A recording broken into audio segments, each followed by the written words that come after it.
Good evening, ma'am. I am Mark Atulilaw Katingan, and this is my report about case disposition in the Regional Appellate Board.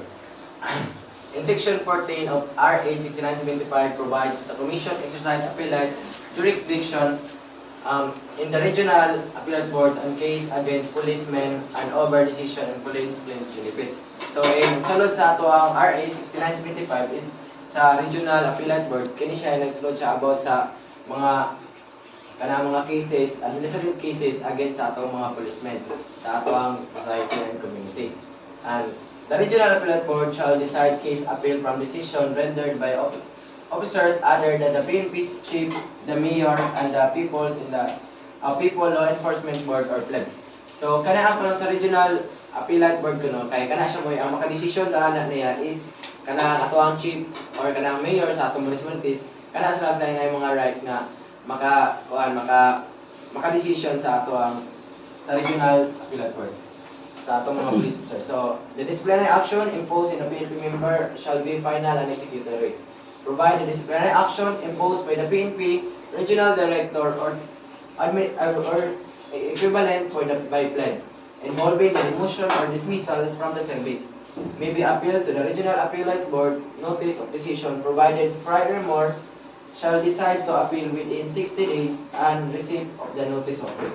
So kana ko ang atoang sa disciplinary action kuno sa gipa-impose sa Regional Appellate Board kay ang makadesisyon ana is kana ang Regional Director.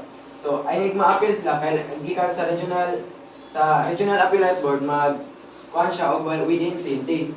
And pagka na sa human sa Appellate Board, dili na po siya musulod, ibasa siya within 60 days sa notice of appeal. And the failure of the Regional Appellate Board to act the appeal within said period shall render a decision a final executory without prejudice, however, the filing of an appeal by the party of the Secretary.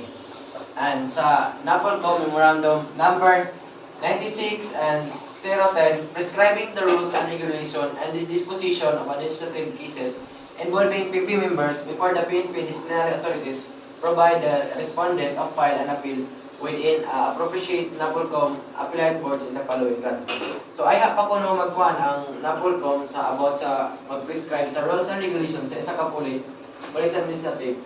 Aya moagi pa sila sa NAPOLCOM, aya sila magkuhan sa disciplinary authorities. So A, the new material evidence have been discovered which appellant could not, which reasonable diligence have discovered and produced of the hearing which presented would probably change our decision.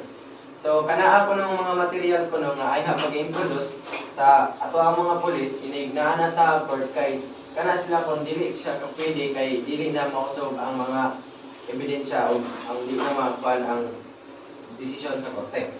And B is the error of the law and regulation have been committed during the hearing prejudicial to the substance of the appellant. And letter C, that findings of disciplinary authority are not supported by substantial evidence or so kana sa disciplinary action ko di ko na siya may makaingon suportado jud kay siya nga substansya sa mga ebidensya. And the last is that the penalty imposed is not commensurate to the offense of committed. And the decision, resolution, or orders promulgated by the Regional Appellate Board shall refer to the PNP authorities for implementation by personal service by registered mail to the parties affected.